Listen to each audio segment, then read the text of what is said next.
I'm excited to finally show what I think I would call like version zero point 0.1 of my like universal theories of obesity and potentially what we can do about them. This is a living document. I'm constantly working on it, and you'll find it's in a bit of a weird format. I could write an essay. I could write a book. Quite honestly, I've read now probably 200 books on food, diet, nutrition, soil, farming to try and pull this together and understand this. I've spoken to maybe we're probably hitting 200 people that have been suffering from obesity, and then maybe another 100 that have at least temporarily solved it, lost a significant amount of weight through different protocols. The truth is that like this becomes a map. It's a living, chaotic map. There are several compounding issues to solve and to unpack, and one thing always causes two or three other things, and we'll get to that. Anyway, I just wanted to run you through my version 0.1. I've been working on this specifically for probably 6 weeks, really trying to get to the root of like what is going on and how do we solve it. So my setup is this: calories in, calories out is such circular logic. It doesn't actually make any real sense. No one can specifically tell you how many in, how many out, and every time you try and do a calculation on it to lose weight or to gain weight, you'll find that the numbers at the end of the week don't really make any sense, and so then you have to adjust the numbers you put in. So calories in, calories out is really an observed after the fact issue. A lot of the time, especially with obesity, people say, oh, well, what's the problem? Oh, they ate too much. Like, eating too much is not the cause. Eating too much is a symptom. There is something that causes you to eat too much, right? Moves on to the second point. Human body has like 1 trillion feedback mechanisms. It is so aggressive in trying to remain in homeostasis or like stay in a static place that it doesn't make sense that somebody just spontaneously like starts eating a bunch of extra food. It's like not how it works. Even if you restrict dietary cholesterol as an example, your body will then produce more cholesterol to make up for the cholesterol that it needs. Or if you overfeed animal cholesterol in your diet, your like body will ramp down its own cholesterol production. Like that's just an example, but we are like homeostatic creatures. So something breaks homeostasis at the beginning, that then leads to people going on and eating more food. And there are several studies where we've gone and overfed mice and humans and all these different animals. And basically what happens is if they are metabolically healthy, they will get back to baseline. They will be less hungry later on, or their metabolism will ramp up. I know with FGF21, which is a specific hormone, we've seen this both in mice and several humans have experimented with this, where like you can dump huge amounts of sugar in your body, and your body will speed up its metabolism to burn off that sugar as opposed to just like storing that all in your fat. And then this is like a theory that theory slash like a way of thinking that I've started to buy into quite aggressively, which is hunger is fundamentally driven by energy demand and like nutrient demand. So if you don't have enough of a certain mineral, your body will try and trigger you to go and eat the things that are rich in that mineral to get you to be satisfied. And there's some really good studies done with animals where they will turn off the flavor profile, they'll turn off like the genetic flavor system, and then make sure that they're depleted in a certain mineral, and then they will literally just like go and eat a certain plant until they've reached that amount of mineral. And when we always talk about, or there's always talk about like protein is really satiating, I've actually now found that like I have reasons why I think protein is satiating, but fundamentally, like you can absolutely get full just eating honey or bread or just like whipped cream. Fundamentally, hunger is driven by an energy and nutrient demand, and then there's this additional piece which is like ultra processed food, or what I really would put it as like food-like creations, can really screw with your hunger and create like dopamine feedback loops where you get huge positive hits of hormones from eating a food, and that does obviously break the like primary hunger driving argument. So what happened? Question mark. Here's the trends in adult obesity and being overweight over the last, what's that, like 60-ish years. We can basically see that people got a lot bigger. We don't really know why. Typically, yeah, the percentage of people that were overweight stayed the same, but obesity absolutely skyrocketed after 1980. This is a anecdote meme, but I think about this all the time when I think about watching Dazed and Confused, or really any TV show from the 60s, 70s, even 80s. Like, people were genuinely a lot leaner, and they didn't have iPhones. They weren't on these like 25-week cuts. They weren't tracking every calorie. Calorie instructions, like ingredient labels, foods didn't even have calorie counts on their ingredient labels with like macro ingredient breakdowns until about 30 years ago. So like, we were naturally okay. Something kind of happened, and now we're not naturally okay. And I think because we are becoming desensitized to it, like, it's very hard to necessarily see this. And it feels like once you see it, you feel like you're in a complete, like, insane world. Some other stuff here I thought was really interesting. I don't know if you've ever heard of this, but the Minnesota Starvation experiment was this experiment that was run after the Second World War to try and understand like how much food could a occupied state live on, or a state that was potentially like cut off with not boycotts, but I can't remember what it's called. And they pulled the men down to 1560 calories a day, which is funny. That's like a light cut by any normal person today. And maybe a slightly deeper cut, but you wouldn't talk if somebody said to me 6 months ago, oh, I'm eating only 1500 calories a day, a man that was athletic, I'd be like, oh, okay, a little bit of a deep cut, but like, cool. But this made them go completely insane at that level of food. So we actually used to eat more food. So this is the recommended dietary allowances from, I think, the 70s, it says in here, 1974. And so for a man in my age category, it was recommending that I would eat 2700 calories a day. Whereas now, dietary recommendations, it's recommending I eat 2200 calories a day. So something happened. Like, oh, we're not there yet. We're going to come down here. We have seen also there's evidence of like, so everybody's metabolism is slower. Typically, you can see that in body temperature. So we burn a little cooler. We're burning less basal calories. And the arguments I always see are like, oh, well, it's because we eat carbs. Well, no, I was keto for 8 years. I totally used to buy into that argument. Like, that doesn't make sense. That's not in line. Like, obesity is going up and carb consumption is going down. Oh, it's sugar. Well, also, no, that's not true. Like, sugar consumption is going down. And I can tell you, as somebody that now eats regularly, probably 200, 300 grams of carbs in the form of sugar every single day, like, this ain't it. And I never ate sugar before. So it's not just specifically that we eat more sugar. That doesn't make sense. So the paradigm we have to try and get around is two things that are happening at the same time. Something is causing us to be hungrier, right? We're eating, we feel like we are eating more food, or to become obese, you do need to eat more food in general. And something is causing you to eat more food, but also something is suppressing our metabolism such that, like, when we eat increased energy and increased food from normal, we are then not able to burn off that excess energy substrate. Something's happening to that. So even though I just showed you that I'm recommending we eat 2200 rather than 2700, even if we were eating 2700, something would then happen that would like make you want to eat more food in theory.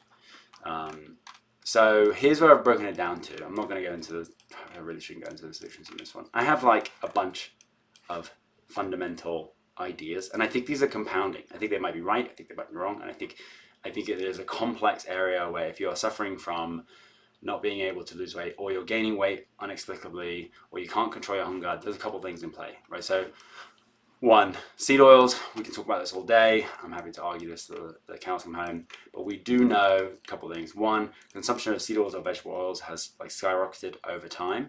There isn't an easy transition point around 1980, but it was going up. I think we could kind of talk about correlation, causation, but we've eaten a ton more of them. Pre-1900s, obesity wasn't really a thing. We do know that seed oils destroy your mitochondria, so the actual mechanism in your body that produces energy from substrate, gone. Seed oils inhibit glycolysis, so one of the primary pathways of taking sugar and turning it into energy, like, shuts that down. So if you were anti-sugar, that kind of makes sense, because if you have a bunch of seed oils in your body, you're going to have problems producing energy from that sugar. And we also know that heavy consumption of seed oils and their like metabolites destroy your gut bacteria, or radically reshape your gut bacteria, which is all sorts of autoimmune issues. That's how you fundamentally will turn a good piece of the food substrate that you're eating into energy. We also know that seed oils dysregulate hunger. So we know that we're messing up our metabolism pretty bad here, but they also dysregulate hunger. So you get, I can't say it, there's a whole bunch of hunger hormones that come from saturated fat and saturated fat on your body that don't exist when you add polyunsaturated fat, which is the primary issue with seed oils, into your adipose tissue. They also, when you eat them with food, they will suppress your incretin release, your GLP-1 and GIP hormones. They also mess with your adiponectin. They mess with your leptin production and sensitivity. Like all of the parts that like your body's mechanisms for feeding back how hungry you are and how fast your metabolism should be going. That gets messed up when you eat a whole ton of this stuff. So I think that's a big thing. That in my book is like the primary driver. And you can generally see this. The biggest binary correlation I see is people that eat a lot of this stuff will tend more to obese, and people that don't will tend not to be obese. Now, there's a little piece of genetics in there that will change the way that you detoxify some of these things in your body, but fundamentally, that's my main argument that I look at. But there are other things in here. There's like heavy metal exposure was an issue. We've seen this. I know slime mold, time mold, which is like an anonymous research group, looks at this. But we've also seen this in animals in the wild and in humans, that your body will regulate and increase the amount of fat you're storing on your body to store like toxic heavy metals in your fat rather than have them circulate in your body. And the inverse of this is when you go through heavy weight loss, a lot of the time you'll end up with cascading huge autoimmune issues as you're releasing like toxins flooding into your body and they haven't really got anywhere to go.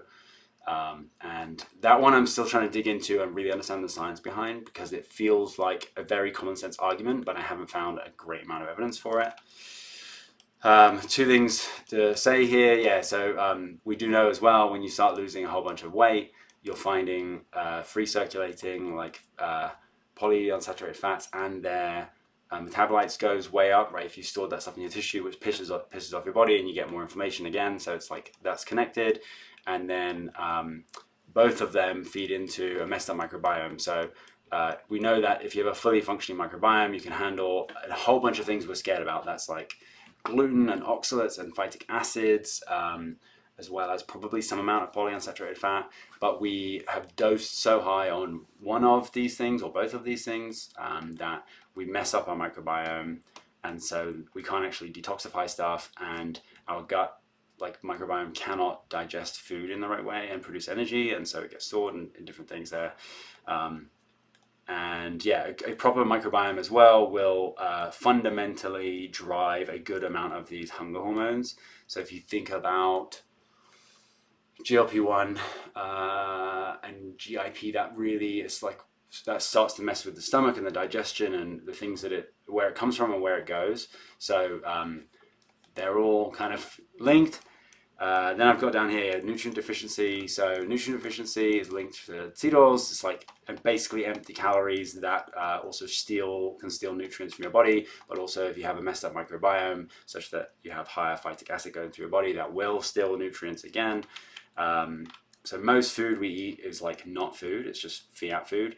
I think a good study I saw was like 70% of women in England and America are deficient on all of the like key micronutrients. So if you think about calcium and zinc and magnesium and all of those things, manganese, yada, yada, yada. Animal models show that hunger could be driven by nutrient requirements, what I was talking before. I think it's in Mark Schatzker's book. It's all about these goats that are they eat this bush to get the right minerals, and I think it's really interesting. Without proper nutrients, our bodies cannot generate energy. So if you're low in potassium, you end up with a messed up, I think it's called the potassium sodium pump. Like you genuinely cannot produce and move energy around your body. And that sounds like lowering metabolism to me, but again, like, this thing is linked to everything else. And then chronic inflammation as well, I think it's like a layer. So for various reasons, yeah, we hold on to fat when we're inflamed. Our body is like thinking we're under attack and we need to store all these calories potentially. Inflammation is all around us. If you think about this, again, if your microbiome's messed up, like gluten, oxalates, phytic acid is an issue. All of our fiat food is like absolutely dosed in glyphosate, so you can have autoimmune issues to that. Plus, glyphosate is going to destroy your microbiome. We also end up with like endocrine disruptors, so we have forever chemicals and like plastics in absolutely everything.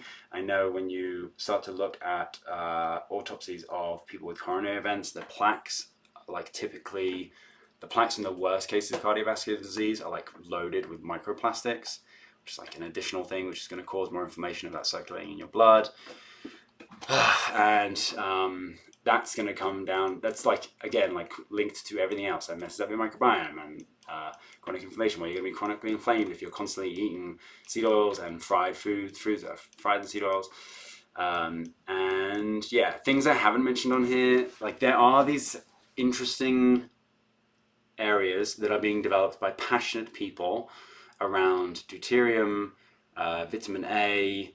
I'm trying to think if there's another one in there. I can't think of the third one. And I just, right now it's not the focus of my research and the things that I experiment with. I think there's space for those discussions. I just need to understand more about them. But they seem less likely to me, but I'm not going to bias myself around them. I think the people working on them are passionate and are trying to solve what is probably the biggest crisis of our like human race. So I appreciate them. I'm just not there yet. I won't go into what I have hidden on the right side of the screen here, which is like my protocols and solutions. But it's something I'm working on, right? So if we agree that obesity and maintaining weight is like some combination of these, like what can you do in science and also anecdotally to solve them? I know a number of people that are doing things that would address a number of these different pieces. I know people that are taking huge amounts of thyroid, people that are eating only whipping cream, people that are mega dosing coconut oil, which funnily enough could do a number of things. I just found a study about coconut oil leading to exponential growth of bifidobacteria, which is a microbiome thing, and bifidobacteria and Akkermansia bacteria are seen to regulate like body fat in certain conditions. So lots more work to go there. I thought I had an interesting anecdote on chronic inflammation, which was someone I used to know was basically always pretty obese, and they did a lot of CrossFit, they did a lot of exercise, and they seemingly could never really lose weight. And then I caught up with them about 2 years later, and this person looked like the picture of health. Absolutely blew me away when I met her for lunch.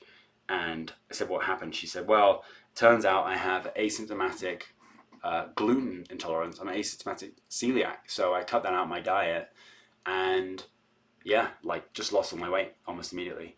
And I was like, okay, wow, that's amazing. Like, what does asymptomatic means? Well, okay, so you don't fit any of the normal definitions of celiac, but basically that when you ate gluten, you would put on all this like inflammation weight. So I asked her what she cut out of her diet. She told me the number one food that she ate that was full of gluten was French fries, and she cut that out of her diet.